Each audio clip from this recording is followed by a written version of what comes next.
Shalom, friends. Thank you so much for being here. We're so excited to learn with Rabbi Ornstein today. And Alex is going to post his book in the chat. We hope as you enjoy this program, you will dive deeper into his book that he just published about that, which is the basis of his talk today. And we're always happy to partner with Beth El Congregation. So thank you. And Wendy, who is here representing Beth El today, is going to introduce our speaker. Welcome, Wendy. Thank you, Reb Shmuley, and shalom, shalom, everyone from Phoenix out to wherever you are. It's my pleasure to introduce our speaker today. Dan Ornstein is the rabbi of Congregation Ohav Shalom and a writer living with his family in Albany, New York. He also teaches Judaic Studies in the middle school of the Hebrew Academy of the Capital District. Rabbi Ornstein is the author of Cain versus Abel, a Jewish Courtroom Drama, published by JPS in 2020. He blogs at the Times of Israel and contributes essays to WAMC Northeast Public Radio, the Jerusalem Post, and the Jewish Forward. He's a contributor to the multi-volume Mesorah Matrix book series on Judaism and a number of other print and online journals. He and his wife, Marian Alexander, are the proud parents of Joseph, Shulamit and Vered. Rabbi Ornstein, it's a pleasure to introduce you today. Please take it away. Thank you so much, Wendy and Alex and Rabbi Yanklowitz as well. Folks, I'm so glad to be here. It's really an honor. Valley Bet Midrash is doing wonderful stuff, and I'm really happy to be part of it today. Just a little bit of administrative stuff. I'll tell you what we're going to do. First of all, the text that we're going to study today about this topic of what the world's first murder, the Cain and Abel story from the Bible, can teach us about dispensing justice and injustice. These are rich texts that we're going to look at. I'm really passionate about these texts and about our really being able to think about them and learn from them as well. But there's so much here that what I'm going to ask folks to do is, if you have questions, why don't we start by using the chat? And when questions come up towards the end of my presentation, what I promise you we'll do is we'll try to get to as many of those questions as possible about the text that we're going to look at. If I were doing this in a different format where I was just talking about the Cain and Abel story itself, we would really just kind of intersperse whatever I was talking about with some conversation about those questions.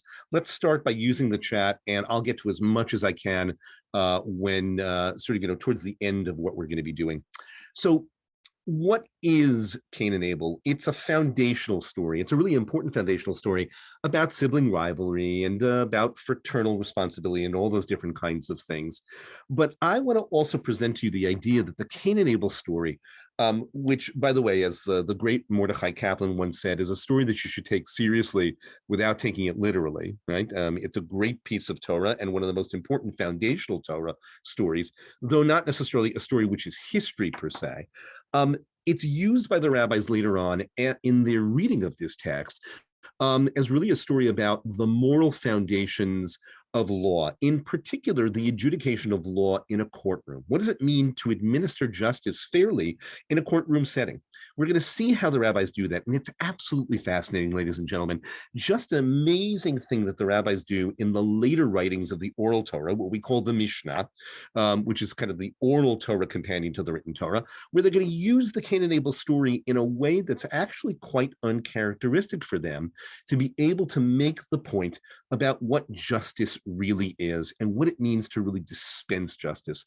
So what we're going to do today is we're really going to kind of read this great narrative, the Cain and Abel story, with these fresh eyes, trying to understand, as the rabbis before us did, what this story is really trying to tell us about what it means to do justice, not only in terms of protecting the innocent from people who would murder them, but protecting people who are accused of being guilty of a crime, protecting them as well when in fact they may be innocent also.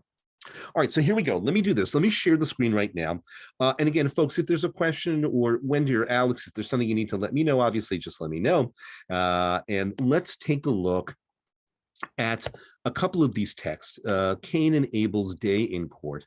why don't we start? Everybody see this? You give me the thumbs up. I want to make sure you can actually see my screen here. All right, great. I'll tell you what I'm going to do, guys. I'm going to refresh everybody's memory about the Cain and Abel story. Those of you who have the Hebrew background, you've got the Hebrew text right there.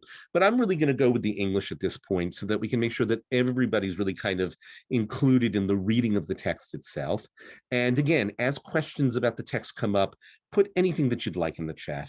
So here we go. What's our context? We know that Adam and Eve have, at this point, before chapter 4 of the book of Genesis, been forcibly removed from the Garden of Eden. They've eaten from the tree of the knowledge of good and evil, which is another way of saying the sort of the knowledge of basically everything in potential.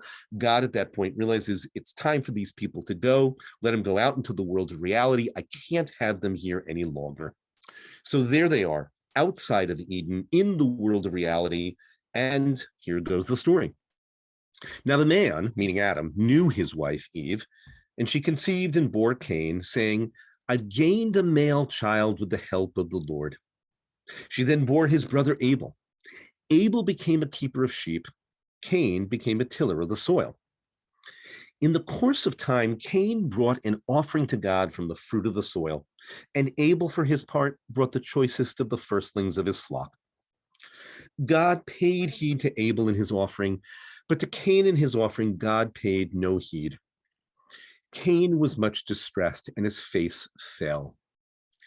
God said to Cain, why are you distressed? Why is your face fallen? We get the sense of a kind of a deep, almost visceral physical expression of depression and rage. Surely, God says to Cain, if you do right, there's uplift. And if you don't do right, sin couches or crouches at the door. Its urge is toward you, yet you can be its master. Cain said to his brother Abel, and by the way, folks, notice, of course, the little lacunum over here, the dots. They're indicating the fact that we don't know what it is that Cain actually said to his brother Abel. This is something that makes the rabbis of ancient times go nuts. They want to know what is it that they talked about in that field, in the killing field, before Cain murders his brother. So we don't know. The text simply tells us to read it as Cain said to his brother Abel, ... right? Something is missing. And when they were in the field, Cain set upon his brother Abel and killed him. God said to Cain, where's your brother Abel? He said, I don't know. Am I my brother's keeper? Then God said, what have you done? Hark, your brother's blood cries out to me from the ground. Therefore, you shall be more cursed than the ground, which opened its mouth to receive your brother's blood from your hand. If you till the soil, it shall no longer yield its strength to you. You shall become a ceaseless wanderer on earth. Cain said to God, my punishment, or another translation, my sin is too great to bear. Since you, God, have banished me this day from the soil, and I must avoid your presence and become a restless wanderer on earth, anyone who meets me may kill me. God said to him, I promise, if anyone kills Cain, sevenfold vengeance shall be taken on him. And God put a mark on Cain, lest anyone who met him should kill him. Cain left the presence of God and settled in the land of Nod, east of Eden.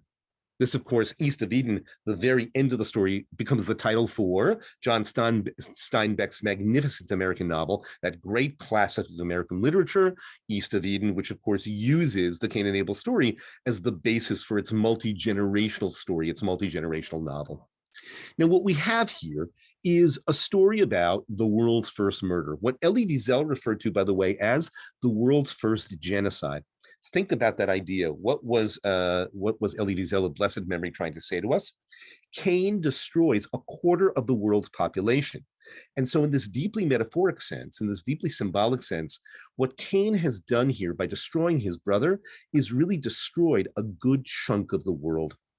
That idea is going to come up in the later rabbinic tradition in the context of a great courtroom scene that we're about to look at in just a few minutes, that really tries to emphasize how the Cain and Abel story really can serve as a moral basis, as a literary and spiritual basis for understanding justice and, of course, its opposite, injustice, particularly and especially and surprisingly in the larger context of a courtroom where there should be only the dispensation of justice And yet we all know how easily justice can go awry, even and especially in that setting. Now, one thing I want you to see, one thing I want you to think about, and again, if we were in a different context, we'd be asking questions all over the place about this story. But one thing I want you to focus on, there's almost, and I hope that you saw it, folks. One of the things that I do in my book, Cain versus Abel, a Jewish courtroom drama, is I imagine this story, chapter 4 of Genesis, almost as if it were a crime report. Imagine a report being written by a police officer or by an investigator or by somebody like that, or a detective, kind of looking at the scene, arrives on the murder scene, tells the story, explains the background, puts together the pieces and the evidence in order to, basically record what needs to be recorded before the case goes to trial. There are elements of interrogation, elements of warning, right? God says to Cain in a rather nondescript kind of way, be careful about what you do with your impulses, right? You can basically struggle with those impulses. You can do something with them, right? If you don't do right, sin crouches at the door. Its urge is toward you, but you can be its master. And then later on, God, of course, is going to confront Cain the same way that an investigator of a crime would confront somebody who's a suspect and say, present the body, right? He's sort of, tell me where your brother is. And of course, Cain is not going to give up his own guilt. He's going to protest his innocence in a rather arrogant way and saying, I don't know, I'm not his keeper, which of course drives us, the readers, nuts, because we should be at that moment that he says that, saying, am I my brother's keeper? We should be jumping up and down and saying, yes, of course you are. And that's the whole point of the story. It's teaching that responsibility for your brother, for your fellow human being. So think of the story almost as if it were kind of an old, kind of foundational courtroom and kind of crime drama and a crime record, a crime report.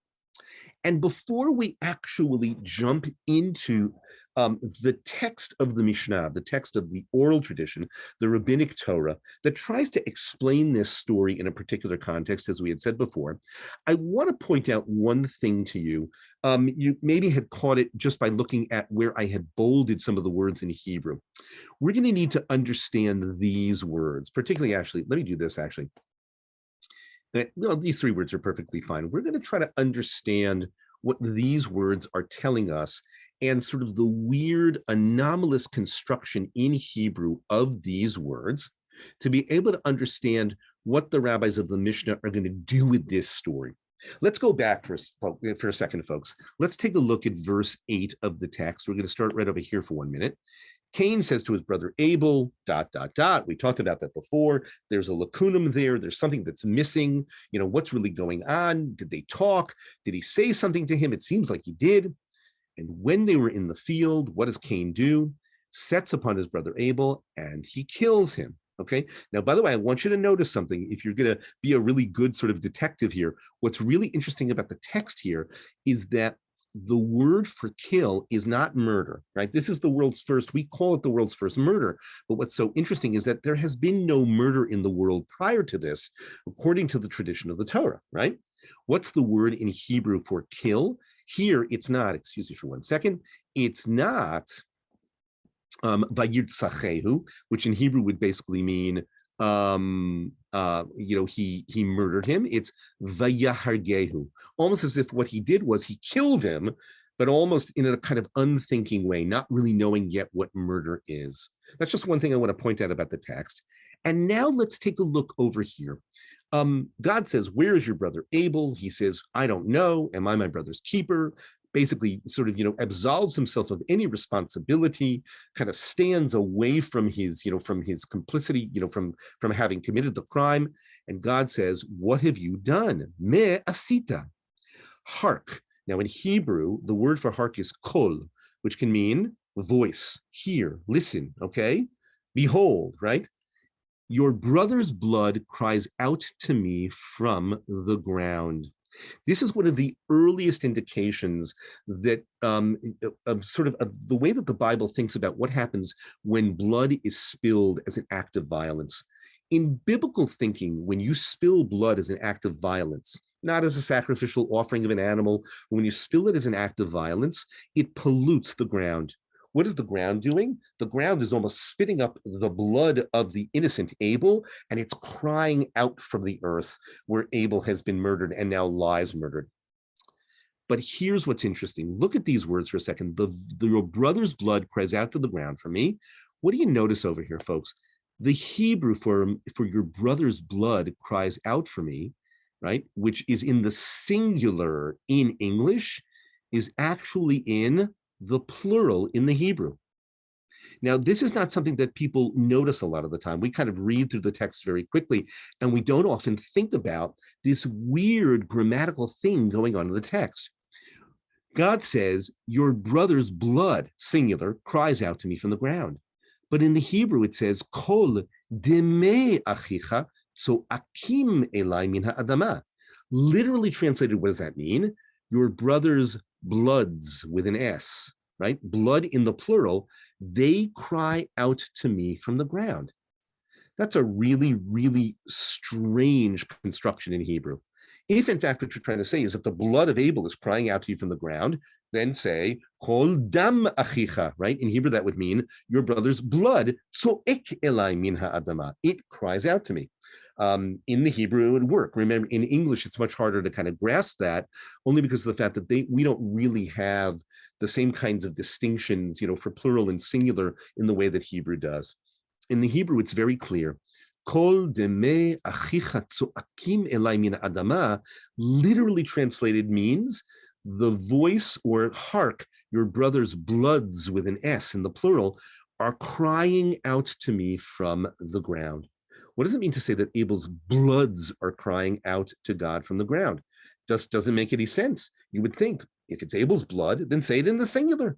Now, do know, folks, and then we're going to move on into the text of the Mishnah, that the idea of damim, bloods with an S, right, in the plural, usually when you see the word blood in Hebrew, when it refers to an act of criminal violence, right, any act of violence where you've spilled the blood of an innocent person, damim is usually a reference to the legal act of spilling blood. Right? In other words, you can see this in Exodus 22, a number of other places. The word damim, in its context, usually means blood which has been spilled, which now incurs guilt of the person who spilled it. So actually, in the Bible, the word damim in the plural makes a whole lot of sense. That's the word that the Torah uses when it wants to say, you spilled blood and you are now culpable for the crime. The later rabbis of the Mishnah are going to use this sort of this weird anomaly in a very, very different way, Okay, and I can see that we've got some questions coming in on the chat. That's good. We'll get to them. Okay, right now, I hope that what folks have is a better overall sense of the story, right? We went through the story again. We talked about being your brother's keeper. We talked about God's confrontation with Cain, all of that. It's all there in the text. And we zeroed in just in this phrase, Kol deme achicha tzoakim elai min ha'adama. Your brother's bloods cry out to me from the ground. Here we go. All right, folks, let's continue on this little journey here. We've looked at the biblical text. Now it's time for the oral text of the Mishnah. Remember, the Mishnah is Rabbi Judah the Patriarch's 3rd century CE compilation of what? Of all of the oral Torah traditions, the common law traditions that accompany the written Torah. Okay, we've got the Hebrew text there. This is Mishnah Sanhedrin. The whole tractate Sanhedrin in the Mishnah is all about jurisprudential procedure. It's all about how the ancient courts of the Jewish people either theoretically or actually functioned with respect to dispensing justice, courtroom justice. We're going to actually look, thank you to Sefaria. By the way, if you don't know Sefaria, folks, I highly recommend it. It's really one of the great new tools of the Jewish people and of all people in the world. Sefaria is a magnificent online interactive Jewish text library. I use it all the time in my own studying and my own teaching as well. Magnificent stuff. Let's take a look at what the rabbis of the oral Torah tradition do with these verses, this one particular verse from the Cain and Abel story. Right? Okay, here we go. Let's set the scene. Chapter 4, verse 5 of Tractate Sanhedrin is going to talk about the interrogation of witnesses prior to a capital trial. Now remember, a capital crime could be anything from being accused of violating Shabbat to murder to committing adultery. There were lots of different things which in ancient Israel, in ancient rabbinic Israel, and both in biblical Israel, would have been considered capital crimes for which one would be put to death, according to ancient Torah and rabbinic law, okay? But remember that the rabbis of the Talmud in particular were quite loath to use the death penalty as a punishment.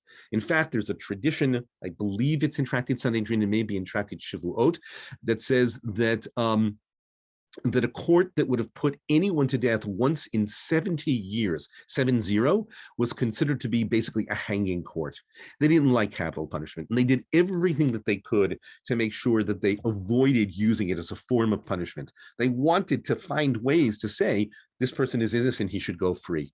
Okay, so part of the way in which they would do that was an intensive, let's call it admonishment or interrogation. Here the word is intimidation of witnesses. You're a witness in a capital crime, you darn better well know what you're talking about, and you better be speaking truthfully. You could get people into trouble in capital cases if your testimony is either poor or it's a lie. So notice now what the Mishnah is going to do. How does the court, right, a capital court, intimidate the witnesses in giving testimony for cases of capital law, right? In other words, a capital crime that would incur the death penalty. They'd bring the witnesses in and they would intimidate them by saying to them, perhaps what you say in your testimony is based on conjecture, or perhaps it's based on a rumor. Perhaps it's testimony based on hearsay. That is, you heard a witness testify to this in a different court. Or perhaps it's based on the statement of a trusted person. Perhaps you don't know that ultimately we're going to examine you with inquiry and interrogation. And if you're lying, your lie is going to be discovered. Okay, so the first thing that the court does is it sets up these witnesses by bringing them in. Remember, the courts in those days didn't have juries, okay? Essentially, who was the jury? The jury essentially were the judges. It was an empaneled group of, at the very least, 23 judges, and at the very most, 71 in the high court. And they would sit there and hear the case, right? And there would be people who would basically represent the defendant or, speak against the defendant. There were witnesses and judges. There were no juries per se. So the witnesses would be brought in, and the first thing that the judges would do in terms of kind of the witness selection was to say to them, are you sure that the information that you have is based on having actually seen and heard what it is that went on? Or are you basing this on hearsay? Are you basing this on the statement of somebody else? And you really are not witness to the actual commission of the crime. They then go on and they say, look, you, witnesses, should know cases of capital law are not like cases of monetary law, dinei mamonot.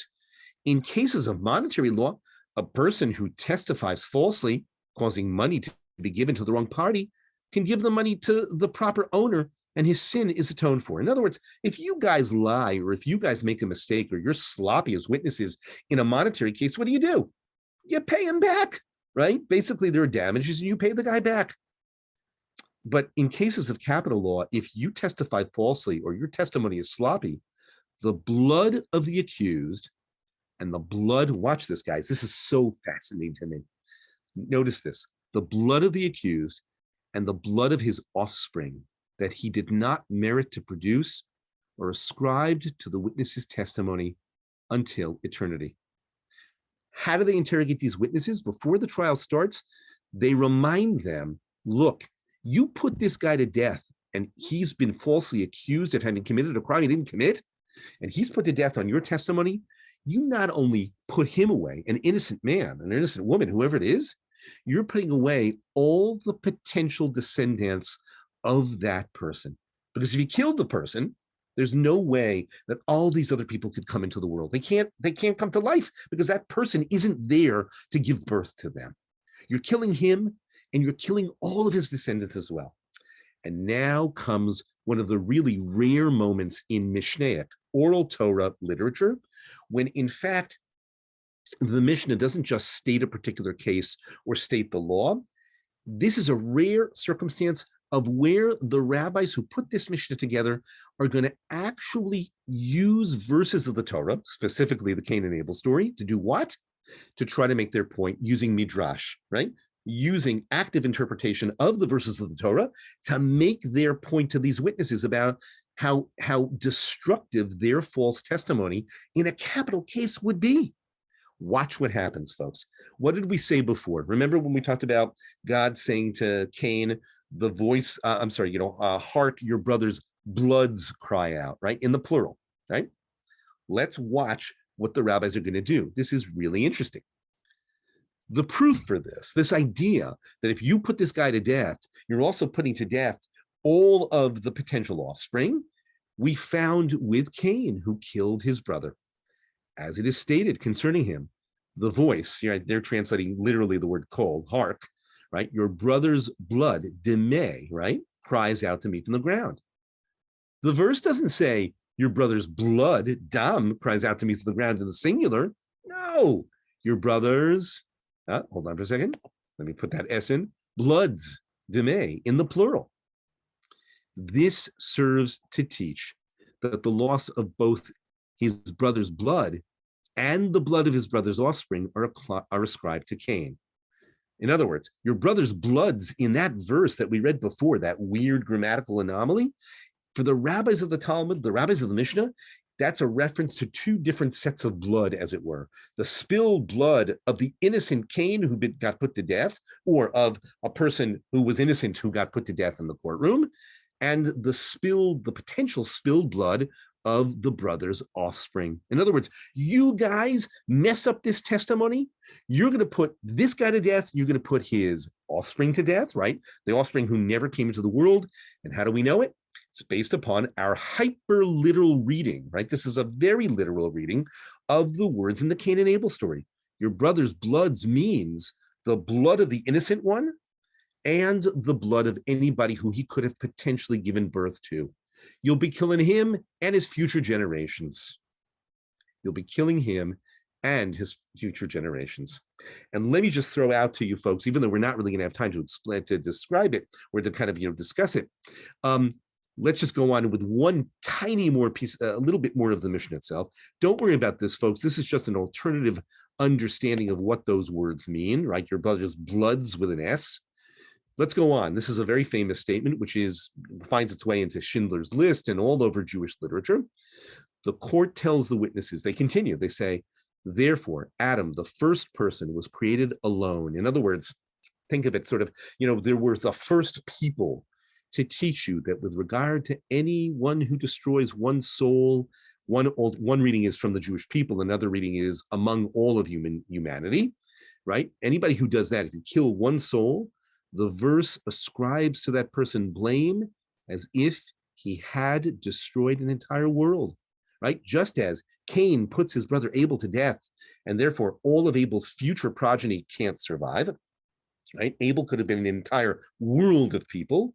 So to anyone who kills another human being who is innocent, right? And here they're really talking about somebody who takes an innocent life. It's as if he had put that entire person's world to death. And anyone who saves one human being, right, among the people of Israel, among all humanity, it's as if that person had saved an entire world. Because we are not simply who we are all the possible worlds of people who come after us, who are influenced by us, who are touched by us, whose lives are influenced by us. All right, now, folks, listen, we're getting onto the time where we're going to have some question and answer and some discussion. Let's think about what happened here. What's this Mishnah doing? God accuses Cain of murdering an innocent man, his brother Abel. But the judges in this Mishnah admonish the witnesses about the accused, the person who may or may not himself be Cain, by identifying him potentially with Abel. Why? Here's what I want to suggest, and this is something that I suggest in my book. This is what I think is happening here. What are the rabbis doing with this story of Cain and Abel?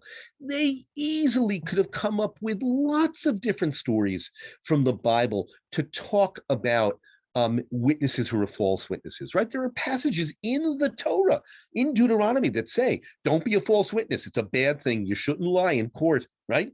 It's very, very clear. Not only that, they could have come up with great stories of the Tanakh. Famous story, I think it's in, let me remember exactly where it is. I think it's a story of, it's 1 Kings 21, where Jezebel, right, the queen of Israel, basically, in order to get property from her neighbor Navot, because he's got a vineyard that her husband, Ahab, the king, wants. Nabot won't sell it to him. It's ancestral property. So what does she do? She basically gets 2 witnesses to falsely testify against him in court, and she has him put to death. The rabbis could have come up with a million different stories, folks, in order to interrogate these witnesses and to say to them, don't engage in sloppy or false testimony. Why the Cain and Abel story? I think this is the reason why. The reason why is that when you look at Cain and Abel, Cain is somebody who basically destroys the life of an innocent human being. In the context of a courtroom, think about how easy it is for witnesses, because of bias, because of all sorts of things, gender bias, racial bias, class bias, because of sloppiness, because of unfairness, because of their own predilections and predispositions, how easy it could be for any witness in a courtroom in such a delicate and sensitive case like a capital case, how easily a person under the guise, right, of righteousness and being a witness and trying to identify the accused as being Cain and seeing justice served, how easily any witness could turn somebody who is potentially Cain, the accused, into Abel. What do I mean by that?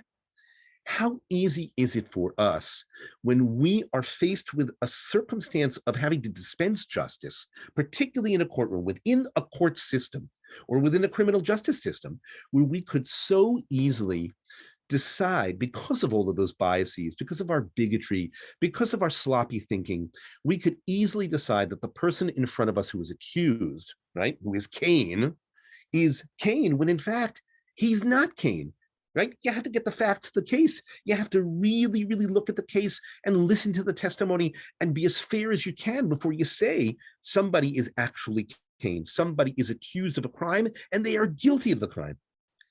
How easy is it for us, under the guise of justice, to turn somebody accused of being Cain into Abel? Where in fact, what happens? We, by dispensing justice, right, so-called justice, which is really injustice, wind up turning an innocent human being into a guilty human being whom we condemn, in this case, to death. We are the ones who become Cain, and the person who is the accused becomes Abel. I really believe that that's what's going on in this text. The rabbis are so concerned about dispensing justice with such exquisite fairness and balance, because they are so worried about how easy it is for the imbalances of power within even the most fair of judicial systems to falsely accuse the innocent of crimes they didn't commit, that they use the Cain and Abel story to make this point, to pack the punch. Be careful.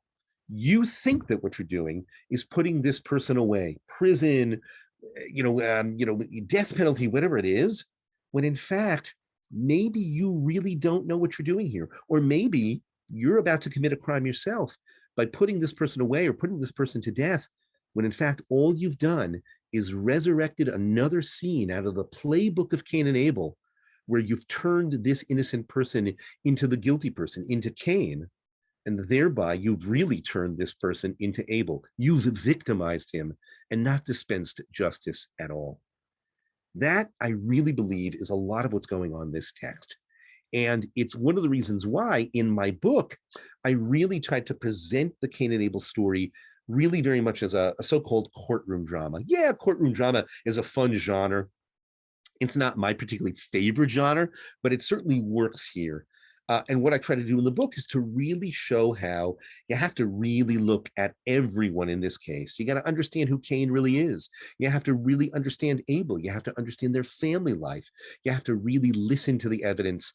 And in doing so, hopefully, not only to kind of unpack in a different way this story of sibling rivalry as a story about families, but really try to understand it as a story about the larger scope of justice in the larger national and human family in which we live.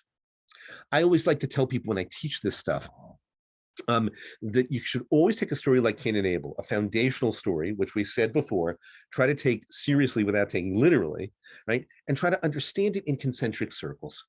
Cain and Abel isn't just a story about nuclear families. It's a story about our communities. It's a story about our extended families. It's a story about our national families, about our global families, and what it means to really behave with a sense of justice, and what it means to really try to find within these narratives the moral basis for the creation of law which is truly just. There is a school of thought in Bible criticism, in biblical literature, biblical study today, called the Law and Narrative School. It basically asserts that law and stories are purposely put together within at least Jewish biblical text. I can't speak for any other, biblical text. They're put together precisely because you can't understand law and really dispense it with fairness and justice and compassion until you do what? Until you understand narrative, until you understand the circumstances of people's lives, the biases that they carry into courtrooms, into relationships, into social interactions. You have to understand real people in real time, in their real stories, to try to understand the laws that grow out of those real people's lives and societies as well. So folks, I'm going to do this because we're getting on, and I know that folks want to ask questions. I want to give you one possibility, one possible way of understanding what we did today, right? Looking at the Cain and Abel story, looking at the Mishnah's follow-up that sort of uses the Cain and Abel story to talk about what it means to really promote justice within a judicial system, right? That's what the Mishnah does with the story. One thing I want to suggest to you, and it's just a suggestion. I don't know how many of you have read Marian Alexander's The New Jim Crow. It's considered to be one of the finest, and I'm sorry, I just recently read it. Marian Alexander is a law professor who decided that she really wanted to look at where Jim Crow, right, all the rules of segregation and both the spoken and the unspoken, rules of segregation that have kind of created caste around our very ugly history of race and slavery in this country. She says, what's the new Jim Crow? What Alexander is able to do as a great legal scholar is to show you the way in which mass incarceration in this country, she calls it, mass incarceration in the age of colorblindness, in which the war on drugs and mass incarceration, we're really created to do what? To kind of create a new system of segregation, both sort of de facto and de jure, sort of formally and informally, in a way that has so disproportionately targeted Black and brown men in particular, in terms of the war on drugs, even though they would use drugs, or they would sell drugs, or they would possess drugs at no higher rate than white men. Right? And what she shows you in a very scholarly and thoughtful and painstakingly factual way is the way in which the justice system in its great war on drugs, which has been going on since like the 1960s, 1970s, has essentially taken an entire class of people in this country who, by virtue of race and by virtue of the communities that they live in, and by virtue of class, and has essentially turned them into Cain. So that the entire criminal justice system has created this whole group of people who are basically mass incarcerated, and that has an effect on their lives for the rest of their lives, and it's not a good effect. And all that she's trying to do in the book is to basically say, if you really want to have a fair justice system, you can't allow that kind of racial caste and racial bias to be used against an entire group of people. And she shows you exactly how it's done in America, in such a way that you've essentially shot their feet off from the very beginning. She says, if you really want to have a system of justice, and I'm going to use my language now, not hers, you can't presume an entire group of people to be Cain, when in fact they may very well be Abel. Because all you're going to do is turn an entire group of people into people who are guilty well out of proportion to what their actual guilt is. And that affects their lives, it affects the lives of their communities, and just as we learned in the Mishnah, it affects the lives of all the people whose lives they touch, their own children, their grandchildren, their spouses, and everybody else. I do highly recommend the book, folks. Even though she's not talking about Cain and Abel, I found that so much of what she was talking about racial caste and bias in the criminal justice system in our country, really, really speaks right back to, or is really a beautiful, wonderful, painful echo of the Cain and Abel story and what the Mishnah we saw does with it. Let me stop. I see there's a bunch of questions and the like, so I'm going to stop sharing.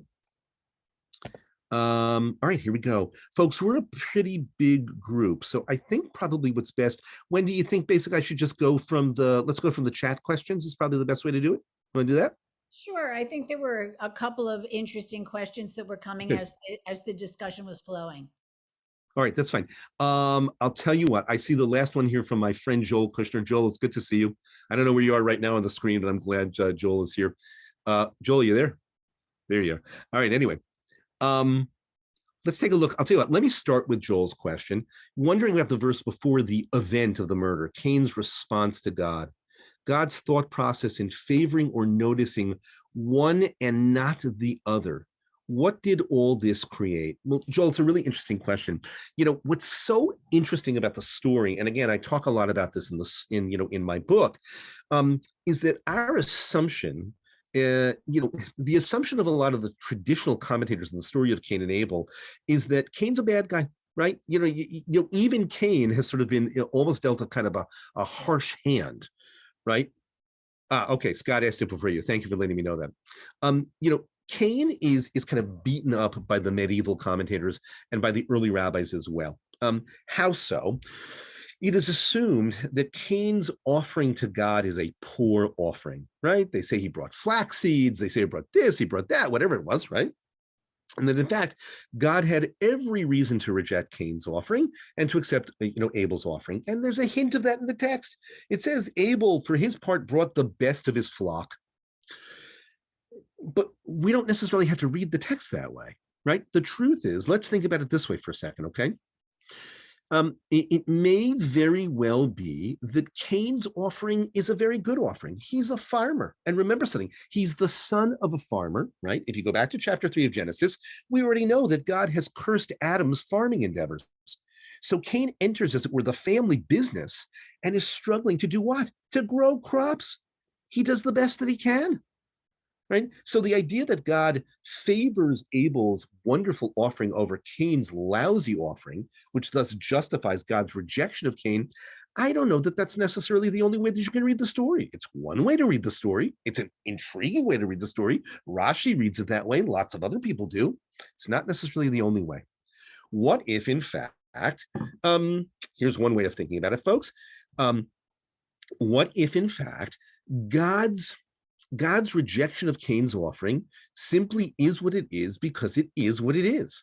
In other words, the story, however unfair or fair you think God has been in terms of God rejecting one and accepting the other, don't demonize Cain. It very well may be that God is trying to teach Cain the lesson of, I do what I do, things are inscrutable, this is the way that life is, and by the way, Cain, no matter how fair and unfair you feel you've been dealt with, no matter how enraged you are with your anger and your depression and everything else, what don't you get to do?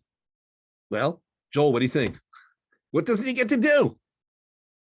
He doesn't get to murder his brother. You can't kill the guy. I don't care if you don't like the fact that I rejected your offering, okay? I didn't mean to put you on the spot, Joel. I'm sorry. I don't care if you don't like the offering. You still don't get to kill him, right? Whatever rationales you, Cain, may have for your rage and your anger and everything else, you have a responsibility to do what? To wrestle sin to the ground, right? It's really what God's telling you. It's like, it really doesn't matter how you're feeling, Cain. What matters is that you behave like a mensch, that you control your impulses. That's what God decided. Now, here's another reading, guys. I'm giving it away. It's in chapter 3 of the book. I will tell you, this is what I think. Thank you, Joel. Thank you very much. I think something else is going on in this story. When you look at the Hebrew, guys, this is what it says. It says, Ve'el Cain ve'el minchato lo sha'a Elohim. It says, what does it say? It says that God basically didn't at that moment pay attention to Cain and to his offering. Why? Who was he paying attention to at that moment? He's paying attention to Abel. Who's the one with whom God has all the conversation in this story? It's Cain. Cain is right there. He's up front. He's the firstborn. He's the one whom Eve names and names joyously, right? I have created a man with the help of the Lord. Abel is an afterthought. Anybody know what Abel's name is in Hebrew? Hevel. What's Hevel? Vapor, wind, mist. Hevel's, to quote Rabbi Springsteen, Hevel is the nothing man. He's the one in the family with no voice. When does Abel actually get a voice? It's such a beautiful paradox. Abel's voice emerges only after he dies. His blood cries out from the ground. At that moment, God is doing what any good parent would do. He's telling the more dominant kid, I'm not paying attention to you right now. I'm paying attention to your brother, because that's what he needs. So all I'm trying to show you folks is there are a lot of ways that you can understand what's going on in this story. And it isn't simply that God's thought process is, oh, Cain, you were bad. You gave me a bad offering. Abel, you were good. I mean, that's an interesting way of reading the story. With all kudos to Rashi, who's always going to be a much greater teacher of Torah than I am. It's an intriguing way, but it's not the only way. All right. I hope that answered the question, kind of, sort of. Let's take a look at a couple of other questions. Hold on for a second. Let me just kind of roll up. What's our time frame, guys? Do we have a few more minutes for questions? Is that okay? Yeah, we've got about 10 more minutes. All right, that's great. Okay, so Scott, we had basically talked about it was essentially the same question here. In other words, does paying no heed have more? Okay, so that's essentially the question before. Okay, so Wendy's question, are there consequences for the murder? You figure this is a courtroom scene, right? This is a trial. This is an investigation. Are there consequences for the murder? This is really interesting. Yeah, there are. What's the consequence? It's not what you and I would have thought. Cain isn't put to death, right? My friend and colleague and teacher, oh my God, I'm remembering her name. I'm not remembering her name now. One of my friends, colleagues, and teachers who read a whole book on homicide in the Bible said something, Pamela Barmash, who's at Washington University. She says something really interesting. She says that Cain's crime is met with really a unique kind of punishment. He knows nothing about murder. He's never seen it before. How does he know that when in his rage, he picks up the rock and smashes Abel's head in, or he throttles his neck or whatever, that Abel's going to die? He doesn't know anything about murder. He's never seen it. And so in a sense, there's no way that God can basically put him to death at that moment in kind of, in conformity with biblical law, because he's not culpable at the same level as somebody who engages in premeditated murder. Let's assume this is an act of passion. All of a sudden he finds Abel dead under, sort of right beneath him, under his hands. And so God basically says to him, look, I'm not going to put you to death. This is what I'm going to do. I'm going to exile you. I'm going to make you run off. Basically, what are you going to do? You're basically going to sort of, you're not going to be anywhere near me anymore, right? So he's out of the presence of God. He's exiled. Ultimately, paradoxically, his exile leads him to do what? It leads him to go build a city and name it after his kid, which is its own very interesting sort of kind of rich possibility about the notion of how violence is what builds urban life and what builds civilization. That's an old ancient theme, by the way. You see that in Roman literature all the time. Think about Romulus and Remus and all of that legend, right? And so the consequence for the murder is not, as Pamela Barmash says, that he's put to death. It's that he has to stay alive so that he can live with the consequences of his actions every single moment of the day for the rest of his life. In some respects, that might be more horrible. Let's keep going. And guys, I won't be able to get to all the questions, and I really apologize. You can always email me. Alex, do you mind just throwing my email into the chat box? That would be great. Rivka asks, so how do we dispense justice properly? Rivka, are you talking about sort of based on what we read in the Mishnah? Are we based on the Torah itself? I'm not sure I understand the question.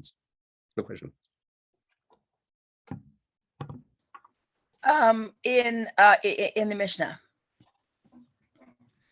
Well, or in modern day using Mishnah. Here's what I would say. That Mishnah, I think, is pointing us in a direction, okay? And again, this is why I think looking at Michelle Alexander's book is a really great way of kind of extending this conversation, okay? I really believe that the whole setup of Tractate Sanhedrin, of that entire Mishnah, and I was blessed, one of my chavrutot, one of my Talmud study partners, it took us 20 years, but we finished all of Tractate Sanhedrin. It took forever and ever and ever and ever. One of the things that we came away from that, from sort of the study of Tractate Sanhedrin, was that Sanhedrin is really an attempt, whether or not any of it sort of, all of it actually happened in ancient times is not clear. Some scholars say that it didn't, that a lot of it is theory, that the point of the theory is to show you what it means, not only to be a society founded upon justice, but founded upon real justice. Okay, I was just talking to my sixth graders where I teach in the day school about this. We did a whole closing session today about justice and looking at Torah interpretation and stuff like that. That what you call justice is often injustice cloaked in the language of justice. And you have to be really, really careful about that. And if that Mishnah using the Cain and Abel story, Rivka, is telling us anything, it's that you better be really, really careful about that. It is very easy to say what we're doing is just, when in fact, you know perfectly well, if you were to really be morally honest about it, you would say, this is not just. We are not behaving in a just way. Just because you have a court system doesn't mean that it's a fair court system. Just because you have a criminal justice system just doesn't mean it's a fair criminal justice system, right? Just because the state establishes law doesn't mean that the laws are moral, doesn't mean that the laws are right.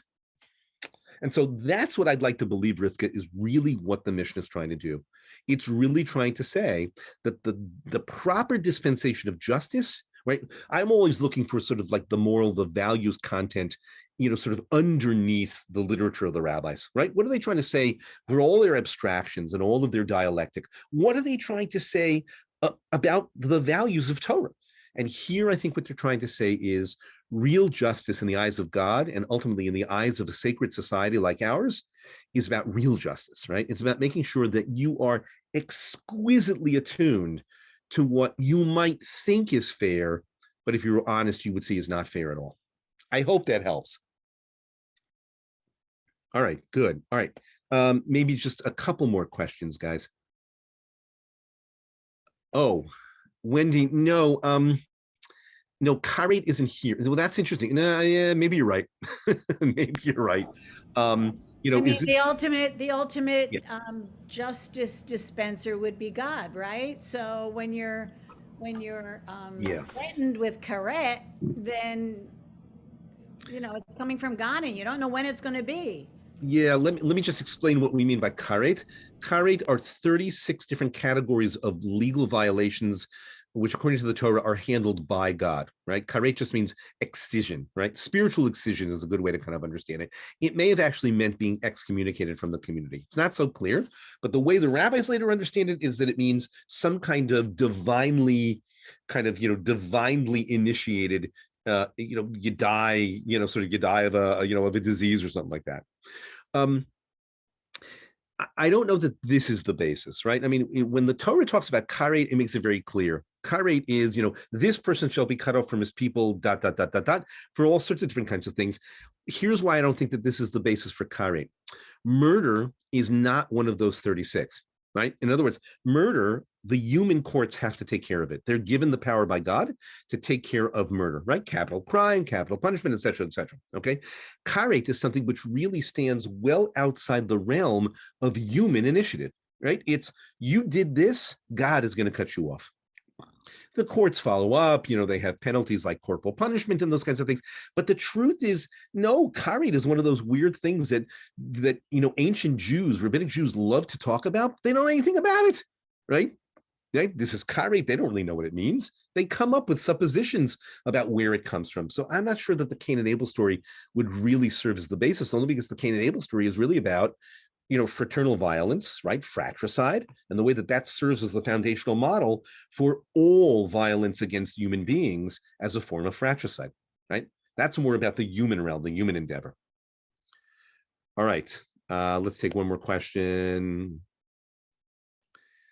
Yeah, so Shawnee, this is a good question. If you can't understand the consequences of your behavior, and there was no precedent, are you still culpable? Well, as I said before, he's culpable because he acts on his, this is the weird thing about the story.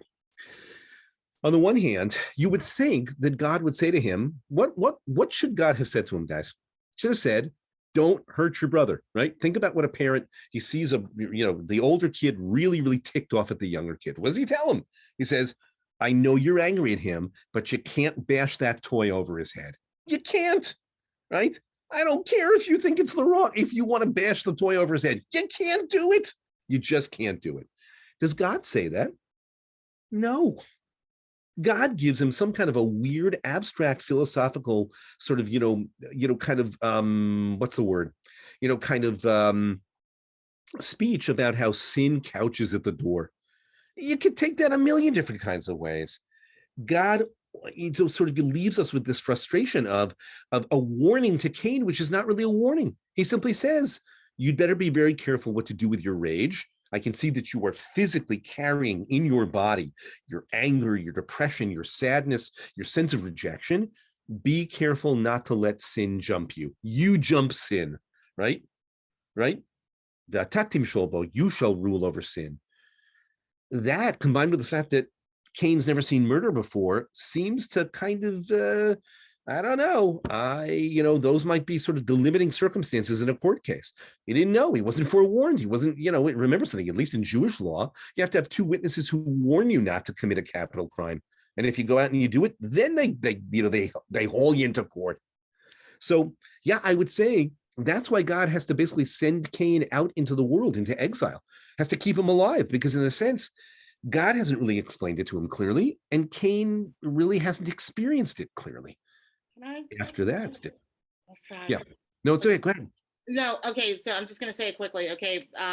What I was remembering, what stood out to me about John Steinbeck the most so was that Adam, okay, I'm sorry, spoiler alert though, but Adam forgives Caleb, that the way that he forgives Caleb is to say Tim Shoal. So I don't know if God is setting up forgiveness also here. I mean, just to throw that out there. No, maybe. No, it's a very, very good point. I mean, remember, Steinbeck is doing a midrash on the story, right? That's the brilliance of that book, is he does a massive midrash on that story. It's his own modern midrashic interpretation. Is God really kind of setting up, Cain for forgiveness? It's a really, really good point. I mean, the truth is there are later rabbinic passages to that effect, that in fact, Cain is forgiven, right? That he is forgiven and he's reconciled with his parents. And remember something, folks, and I guess we're going to have to end with this because it's already 5 o'clock. You know what's really interesting about this? What is it that God keeps doing with Cain before the murder, during the murder, after the murder, all the way through the story? The one thing that God continues to do. Does he ever cut him off? He says, I send you out into exile. Does he ever stop talking to him?